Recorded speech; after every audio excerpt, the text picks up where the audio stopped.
Hi! Hello! అందరూ ఎలా ఉన్నారు? ఏం చేస్తున్నారండి? నేను ఈరోజు వెజిటబుల్ సాంబార్ తయారు చేస్తున్నాను. చాలా టేస్టీగా.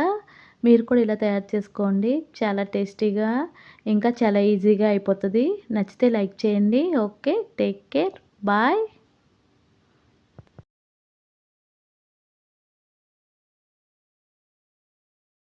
హాయ్ అండి. చూపిస్తున్న విధంగా వెజిటబుల్స్ అన్నీ మంచిగా వాటర్‌లో క్లీన్ చేసుకొని, వన్ బై వన్ అన్నీ ఒక ప్లేట్‌లో ఇలాగా అరేంజ్ చేసి పెట్టుకోండి.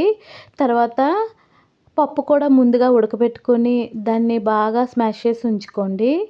తర్వాత ఈ వెజిటబుల్స్ అన్నీ వన్ బై వన్ ఉడకపెట్టుకున్న మన పప్పులో అన్నీ యాడ్ చేసుకోండి.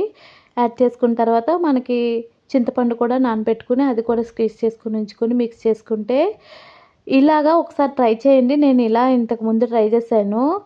చాలా బావుందని మళ్ళీ ఇదే ప్రాసెస్‌లో తయారు చేస్తున్నాను. చాలామంది ముందు వెజిటబుల్స్ ముందు ఉడకపెడతారు కదా! తర్వాత పప్పులో యాడ్ చేసుకుంటారు.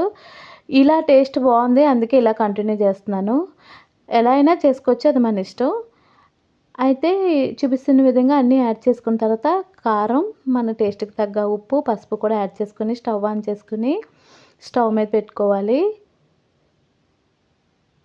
చూపిస్తున్న విధంగా స్టవ్ మరుగుతదండి ఇది మంచిగా ఒక 10 మినిట్స్‌కి. ఇలా పొంగకుండా మనం ఒక గరిటె అందులో వేసి ఉంచేసుకుంటే బయటికి ఫ్లో అవ్వదు. చూపిస్తున్న విధంగా వెజిటబుల్స్ అన్నీ బాగా ఉడికిన తర్వాత మంచిగా స్మెల్ వచ్చేలాగా ఫ్రై చేసుకున్న పోపులో ఈ సాంబార్ కలుపుకుంటే మంచి ఫ్లేవర్‌తో మంచి టేస్టీగా ఉంటదండి సాంబారు. చూసారా మంచిగా ఉడికిపోయింది సాంబారు, మరిగిపోయింది. చూపిస్తున్న విధంగా ఆయిల్‌లో వెల్లుల్లిపాయలు వేసుకోండి. ఆయిల్ హీట్ ఎక్కిన తర్వాత జీలకర్ర, ఆవాలు, ఇంకా కొన్ని మెంతులు కూడా యాడ్ చేసుకోండి. మెంతుల వల్ల మంచి టేస్ట్ ఉంటది. తర్వాత కరివేపాకు, ఎండుమిర్చి, కొత్తిమీర, ఎండుమిరపకాయలు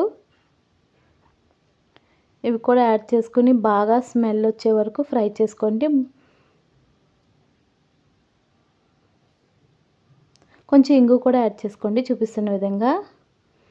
ఈ పోపు బాగా ఫ్రై అయిన తర్వాత మనం ఈ మరిగిన సాంబార్ ఇందులో యాడ్ చేసుకొని ఫ్లేవర్ పోకుండా మూత ఉంచేసుకోండి.